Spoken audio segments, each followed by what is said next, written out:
Good morning, it's today again. Welcome back to Joseph's Reserves. I'm Joseph and I store 20% of my income in the form of rare coins and precious metals. Today we're diving deep into gold from 1 gram fractionals to 1 ounce bullion, all the way up to coins that cover 150 years. Whether you're just starting your stack or refining your portfolio that you've been building for years, there's value to see here.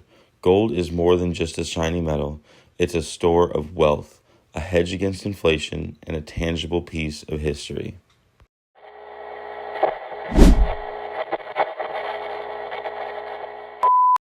Congratulations to AKA Bradley for being the first comment on my video yesterday. Y'all find him in the comments below and start a conversation with him. Also, thank you to all of you for helping me get to 1,000 subscribers. I just started a membership program and a merchandise shop will be coming soon. Members will be getting access to members-only lives, members-only videos, and shorts, and all kinds of great things. So go check out the memberships and the perks they come with.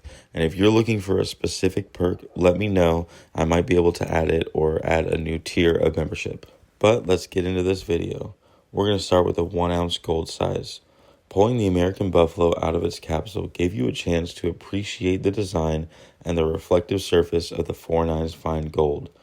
Comparing that to 1 ounce Krugerrand, the first thing you'll notice is the difference in finish. The Buffalo has a sharper relief and a higher gold purity, which collectors often find appealing, but the Krugerrand at a slightly less purity of 9167 fine or 22 karat has stood the test of time as one of the most recognized and liquid coins in the world. Including both in a stack teaches an important lesson. Diversity matters. The Buffalo adds aesthetics and potential collectability value, while the Krugerrand is practical and globally recognized. Holding both provides a balance of liquidity, collectability, and portfolio resilience. You'll see that even when gold fluctuates, the ability to trade internationally or leverage collector interests can help preserve or grow your stack's value. Next up are fractionals. The 1/10 ounce Lunar Year of the Dragon and the 1/10 ounce American Eagle fractionals are a beginner's best friend. They let you steadily acquire gold without waiting months to afford a full ounce. They're also perfect for hitting precise cost averaging targets. Looking closely at the lunar coin, there's a limited mintage, detailed design. The allure of the Dragon series gives it a subtle collectible appeal. The American Eagle is widely recognized and government minted, which gives it a bit more liquidity and trust. Fractionals are not just a stepping stone into larger coins, they're strategic tools. Over time, a stack of 1/10 ounce coins can accumulate into multiple ounces, allowing you to adjust your portfolio as prices move without needing huge lump sum purchases. And here we can see how a single series can provide a range of stacking options. Beginners can buy them more frequently, and veterans can use them to round out portfolios or fill gaps for precise allocation percentages. Holding a series in multiple sizes like the 1/2 ounce, 1/4 ounce, or 1/10 ounce gives you options if you ever need to sell or trade in smaller increments without liquidating a full ounce. This teaches stacking discipline. It's not just about accumulation, it's about versatility and maintaining liquidity. Moving on to some historical gold, we have here a Liberty Head Quarter Eagle compared to a 1/10 ounce American Gold Eagle. The Liberty Head connects you to the history of the U.S. Mint, showing a tangible link between past economies and modern bullion. While modern coins are pure investment vehicles, historical coins carry a story, a heritage, and sometimes a small premium that collectors are willing to pay. However, most of the time you can get them for a cheaper premium than the modern bullion coins. Adding historical coins to your stack diversifies not just by size and by country, but by type. It introduces elements of collectible value without overwhelming your portfolio. Even if you're primarily stacking bullion for wealth preservation, these coins teach patience, research, and appreciation for rarity. They're also perfect discussion points for showing beginners the breadth of the world coin collection that you might build.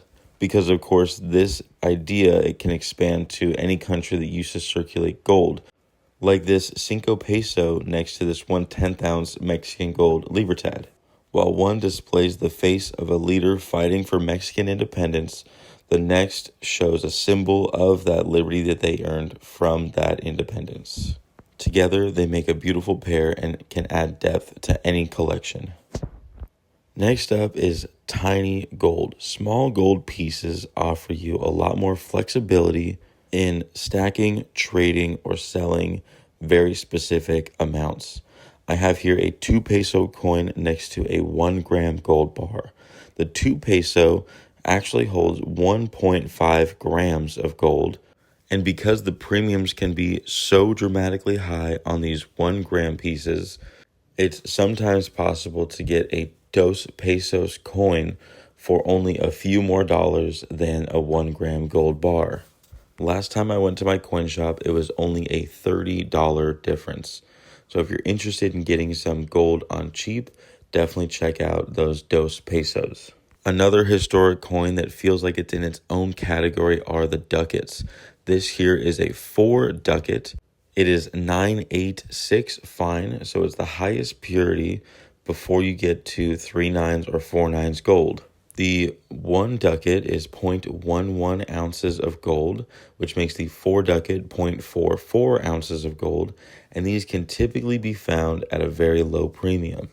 Now, I can't talk about historic gold without bringing up my poucho, where I keep my aged cheddar. I challenged myself to fill this mouse pouch with gold and silver coins that are at least 150 years old. Today we'll take a look at this 1858 sovereign with Queen Victoria. This is before the reverse has the iconic showing of St. George on the horse slaying a dragon. They used this shield design for the reverse. These coins over 150 years old highlight another layer of stacking: stewardship. Holding these coins means preserving wealth for the future generations, connecting with history, and adding rarity and interest to your stack. I also have this 1874 Indian Head Princess $1 gold coin.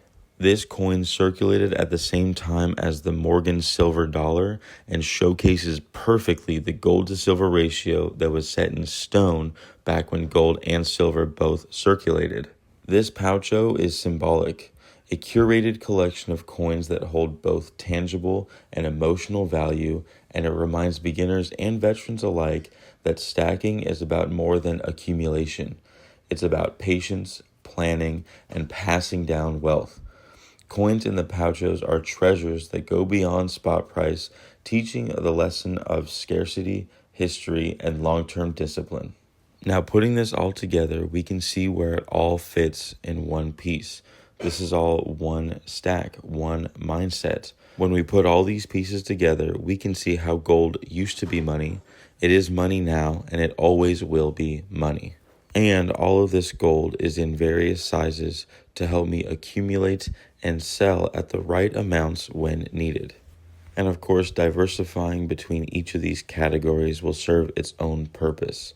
Right now, there's a huge preference for 24 karat, so the American Gold Buffalo or any other 24 karat coin might carry an extra premium, but that's not always going to be the case. It could be that higher liquidity becomes more important in the future. And with all that being said, what does the future of my stack look like? Right now, I'm focusing on these 1/10 ounce gold coins. I'm hoping to build up a bit of a typeset.